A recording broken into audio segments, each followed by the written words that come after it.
Agora, o cordeiro é alguém aludido na Bíblia, e eu digo especialmente no Novo Testamento, é como alguém que é Deus de Deus desde antes da fundação do mundo. É aquele em quem todas as coisas são criadas. É uma expressão, obviamente, de um reducionismo linguístico e semântico total, Uhum. e que tinha a ver apenas com a simbolização judaica do sacrifício, de alguém que toma o lugar humano, que toma o lugar dos nossos pecados, que faz propiciação pela nossa culpa, mas que ganha um lugar e um papel arquetípico transcósmico, transversico, porque ele é desde antes da fundação de todos os mundos e universos, que é como Paulo diz em Filipenses 2, que esse Cordeiro, que entre nós no espaço-tempo na história se revelou em Jesus, mas Jesus é apenas a manifestação desse Cordeiro que sempre foi Deus de Deus, em Deus, sempre. E que Paulo diz que, sendo Deus, não julgou como usurpação ser igual a Deus. Antes a si mesmo se humilhou e se tornou reconhecido como uma figura humana, uma criatura humana. E como criatura humana foi reconhecido como um servo de todos e que foi obediente em amor em todas as coisas, e que deu a sua vida para resgate de muitos. Na linguagem transcendente, atemporal, do Novo Testamento, numa linguagem usada por João, por Paulo, por Pedro, pelo Apocalipse, se fala desse cordeiro antes da criação de todas as coisas, dizendo que foi a morte do cordeiro que eclodiu o universo. Conquanto a teoria do Big Bang seja só uma teoria aqui da linearidade do nosso espaço-tempo, foi uma espécie de Big Bang transcósmico, porque o nosso Big Bang é muito novo, tem 4 bilhões e 300 milhões de anos.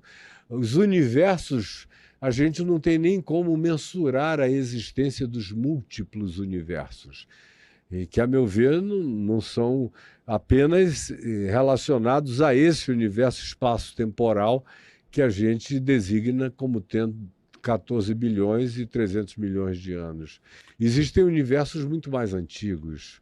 Então, tudo isso, na linguagem do Novo Testamento, acontece nele, eclode dele, é da morte dele, é Deus morrendo que faz tudo eclodir, Uhum. que faz todas as coisas aparecerem, todas as criaturas surgirem em todas as dimensões, em todas as energias, em todas as naturezas. Então, por exemplo, como eu cresci na minha fé, crendo na multiplicidade de mundos, porque a Bíblia é um livro de multiplicidade de mundos, só que tanto judeus quanto cristãos não chamam isso com esse nome. Uhum. Mas é de multiplicidade. Quando você diz que um ser que não é daqui, que não nasceu na Terra, que não vem de casca dura, nem de Belford Roxo, vem do céu e trouxe uma palavra, uma revelação, e disse alguma coisa, ou fez alguma intervenção, a gente está falando de um alienígena. Uhum. Está falando de um extraterrestre, não é da Terra. Tudo que não é da Terra é extraterrestre. É que o pessoal tem um problema danado com essa semântica de designação. Mas é pura limitação de pensamento. Uhum. Mas está tudo aí. É extraordinário. Eu, como cresci não tendo nenhum problema semântico com isso, e fui muito ajudado por um pai que tinha um conhecimento vastíssimo das perspectivas vernaculares e semânticas. Meu pai sempre disse, é só uma questão de designação. Então, eu cresci no meio de múltiplos mundos. Quando eu fui aprender a teoria das cordas, Uhum. da mecânica quântica, para mim foi uma bobagem, Porque eu já vinha de um mundo de muitos mundos paralelos e que não são separados por distâncias estelares fabulosas. Está aqui do lado. Uhum. Está aqui ao lado. É uma linha, um limiar. É uma membrana de paralelismo. Tem seres desse paralelismo que têm permissão para entrar no nosso mundo. Transitam Transitam, entre os são universos. interdimensionais. Uhum. Como também a gente tem aqueles seres que ficaram presos dentro de dimensões Uhum. e que são aprisionados, é a linguagem bíblica, que você vê na primeira epístola de Pedro, na segunda epístola de Pedro, que você vê na epístola de Judas, irmão de Jesus, dizendo que eles ficaram presos em cadeias, não diz intradimensionais, mas na linguagem antiga, o que eles estão dizendo contemporaneamente é isso, que eles ficaram presos intradimensionalmente. Especialmente quem são esses seres? São aqueles que foram os deuses dos povos. O pessoal fica confundindo, pensando que os deuses dos povos foram feitos de gesso ou de pau. Isso aqui já é a representação antiquada dos deuses originais, que eram reais. Por exemplo, você chega no Egito. A história egípcia, quanto mais escavada seja e desenterrada seja, mas você fica sabendo que as 4 primeiras dinastias egípcias foram dinastias de deuses que viveram anos e anos e milênios. É a mesma coisa da Bíblia. A Bíblia diz que os primeiros seres que habitaram os humanos, como, por exemplo, Matusalém, viveu quase 1000 anos. É verdade. E a longevidade desses seres eram enormes. E Matusalém era um humano. E agora, esses que Gênesis, no capítulo 6, começa a descrever, quando diz que os Benai Elohim, que são os filhos de Deus, e a própria expressão Elohim é Deus no plural. Quando diz que Elohim criou os céus e a terra, Elohim, a palavra hebraica bara, o verbo usado, tirou do nada, ex nihilo, trouxe do coisa alguma o que existe à existência. Elohim, os filhos de Elohim, os Benai, que eram os filhos de Elohim, desejaram as filhas dos homens. Não foram todos. Foi uma categoria chamada de os vigilantes. Você fica sabendo a nomenclatura dimensional e de designação desses seres como sendo os vigilantes no livro de Enoque, e você vê também no profeta Daniel, que é o único outro lugar no Velho Testamento onde aparece essa designação de eu vi um vigilante vindo e voando na minha direção, o qual me trouxe uma mensagem. Como que seria esse vigilante? Esses vigilantes, o livro de Enoque diz que desceram 300 deles no Monte Hermon, lá no norte de Israel, entre Israel e o Líbano e a Síria. Está ali naquela tríplice fronteira, que é um lugar que eu adoro ir, porque é sempre gelado, tem neve, tem teleférico, uma vista linda. Eu adoro subir lá e contar essa história para o pessoal. Mas todos os povos, praticamente 1.500 outras culturas da Terra, contam a mesma história, a mesmíssima história. Os índios Hopi, na América, contam a mesma história. Quando você chega para os Incas e pergunta como é que vocês conseguiram fazer isso aqui, não, isso já estava pronto.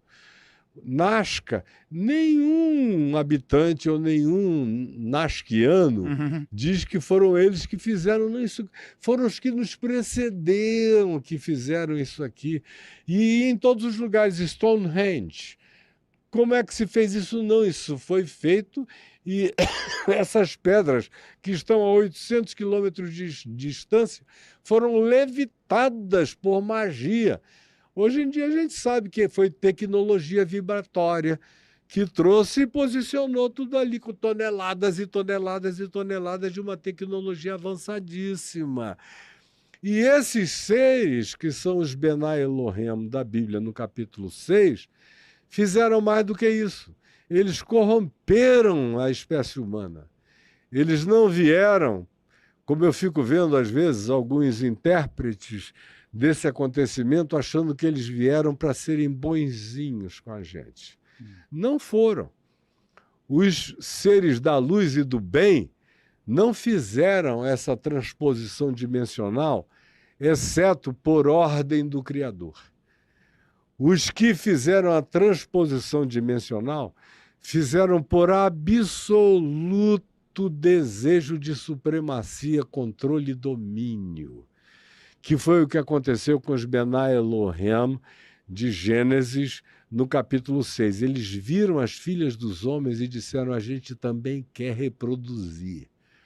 A gente quer produzir seres à nossa imagem, à nossa semelhança. E aí eles se hibridizaram com as mulheres. E o texto de Gênesis 6 começa assim, dizendo: ora, porque a Bíblia tem gaps no livro de Gênesis enormes, sem nenhuma explicação, sem dar nenhuma satisfação. Isso que é interessante. Só um parêntese aqui. Por exemplo, Adão e Eva. Eles devem ter vivido numa bolha. Se eles foram criados, como dizem os judeus, nas genealogias deles e tudo mais, há 6.000 anos atrás, o que é brincadeira do ponto de vista antropológico, do ponto de vista arqueológico, do ponto de vista de datação, em qualquer perspectiva de datação, 6.000 anos atrás foi ontem. Então, ou eles foram criados Homo sapiens sapiens dentro de uma bolha, porque o fato é o seguinte: eles geraram 2 filhos, Caim e Abel. Caim matou Abel. Aí Caim foi expulso do paraíso. Saiu para uma cidade chamada Nod, que era uma cidade já, uma civilização superestruturada, e casou com uma mulher e teve muitos filhos. E a Bíblia não está nem aí para te explicar como é que isso aconteceu. Como é que a cidade já estava lá? Já estava lá. Se Adão e Eva tinham acabado de aparecer, ou se tinham aparecido, e era uma vida frugal, de natureza, de convívio, de sustentabilidade natural, aquela coisa simples, de onde já estava lá. Como, por exemplo, no capítulo 6, outra vez, antes dos Benai Elohim descerem e possuírem as filhas dos homens e gerarem os Nefilim, que em hebraico significam os filhos dos que caíram, e os filhos dos que caíram e que se tornaram gigantes, eram gigantes, seres desproporcionais, que estão sendo achados há muitos anos, e a arqueologia encobre. A arqueologia não deixa que isso venha a público, porque dá um trabalho danado reescrever a história humana inteira. Esse pessoal é preguiçoso, é conservador, é ortodoxo. Eles sentam em cima dos grandes achados arqueológicos, só que chegou uma hora em que não vai ser mais possível. E essa hora chegou. Então, os nefilins. Mas antes dos nefilins, antes dos Benai Elohim se hibridizarem com os humanos, com as mulheres humanas, e gerarem os nefilim, os filhos dos que caíram, que são esses entes gigantescos e poderosos, que é coerente com todos os mitos dos povos, contam a mesma história. Só que a antropologia do século XX, na presunção positivista, racionalista, do século XX e do século XIX, diz: não, isso é só mito, da ignorância desses povos. Eles inventaram. Agora, não se comunicaram e inventaram tudo, coisas absolutamente iguais, sem Pangeia, já separados por oceanos intransponíveis, contaram as mesmas histórias, idênticas. E diz lá o texto de Gênesis: ora, naquele tempo havia gigantes na terra. E também depois. que os filhos de Deus possuíram as filhas dos homens, e com elas geraram os nefilins, que eram os gigantes, que se tornaram os seres poderosos, que governaram toda a antiguidade. Isso está dito no livro de Gênesis. E aí o livro de Gênesis também completa dizendo que a presença dessa hibridização corrompeu não apenas a humanidade, uma espécie de ilha do Dr. Monroe. Você já viu esse filme com Alain Delon e o Val Kilmer? Eram experimentos genéticos. De cruzamento de humanos com animais, de todos os... Foi a ilha do Dr. Monroe, que aconteceu em Gênesis no capítulo 6, porque não foram só humanos que foram hibridizados, mas o texto de Gênesis diz que eles corromperam toda criatura que rastejava sobre a face da terra, fizeram todos os experimentos possíveis na terra, no mar, onde quer que eles tenham encontrado criaturas vivas, eles as desconfiguraram. Aí é onde o livro de Enoque, que devia estar na nossa Bíblia, mas não está, foi uma decisão lá do imperador Constantino deixar de fora, mas está na Bíblia dos etíopes. Se você pegar a Bíblia dos etíopes, o livro de Enoque consta lá. E na Bíblia etíope ou no livro de Enoque que você acha e pede aí na Amazon, vai chegar na tua casa o livro de Enoque, o livro dos gigantes, todos compostos na mesma época, entre 300 e 400 anos antes de Cristo. Você vai ver a mesma história com detalhes. Que detalhes são esses?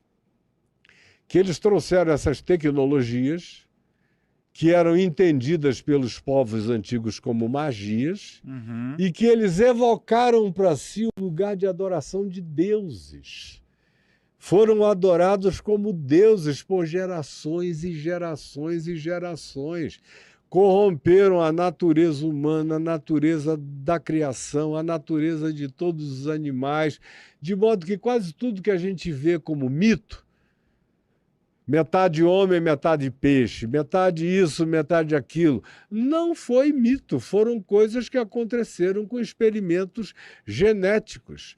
Você vê, por exemplo, Flávio Joséfos, que é o grande escritor judeu, que ganhou esse nome depois para criar uma adaptação romana para sobreviver entre os romanos e que reescreveu toda a história judaica do Gênesis para frente, até depois da queda de Jerusalém e mais um pouco, ele diz aos gregos, ele diz, vocês gregos, todo o panteão de vocês foi verdade, não foram mitos. E ele diz, são os seres descritos em Gênesis, no capítulo 6, da fusão dos Benai Elohim com as filhas dos homens. De modo que o que Freud se apropriou como uma psicologia humana, usando o panteão greco-romano como simbolização, manifestação arquetípica exacerbada da natureza humana exagerada, de fato aconteceu. Se você quiser entender a psicologia desses seres pré-diluvianos, que decorreram dessa miscigenação de entes celestiais com as filhas dos homens e com a corrupção do gênero humano, em razão da qual veio o dilúvio, que foi um resetting. O dilúvio está explicitamente dito, que não tinha mais saída. Se a humanidade, ou o que tinha restado da humanidade, continuasse daquele jeito, tinha acabado tudo há muito tempo atrás. O dilúvio foi um resetting, para ver se a gente rehumanizava o planeta e recomeçava de novo. Deixa eu só ver se eu entendi, então, direitinho aqui. Então, você está explicando para a gente que, então, Gênesis fala com clareza que esses seres alienígenas que vieram de fora, então, os Benai Elohim, vieram para cá e se hibridizaram com seres humanos e começaram a gerar experimentos genéticos bizarros de todos os tipos. Estão gerando lá metade boi, que é o centauro, metade humana, as sereias. Começou qualquer coisa que você imagine. Coisas bizarras aconteceram porque como você mesmo disse, nos livros de Gênesis está escrito lá que eles fizeram experimentos genéticos em todos os seres que habitavam a Terra. Então, Aham. humanos e animais. Corromperam todas as criaturas planetárias. Uhum. Cruzando, inclusive, humanos com animais. Com E também animais. cruzando humanos com esses seres Aham. alienígenas extraterrestres que Olha, geraram foi os tão gigantes. horroroso que a solução Foi um dilúvio. o dilúvio. E que não foi só na Mesopotâmia, foi no mundo inteiro. Mais de 1.500 culturas da Terra contam a mesmíssima história do Gênesis sobre o dilúvio. É corroboração, é validação Que loucura, hein? antropológica demais para a gente não levar a sério. O cara tem que estar com uma indisposição total para não levar isso a sério. Então, aquela coisa porque tem muito filme de Hollywood que tem aquele laboratório, aí tem um botão que o cientista aperta e pega fogo em tudo.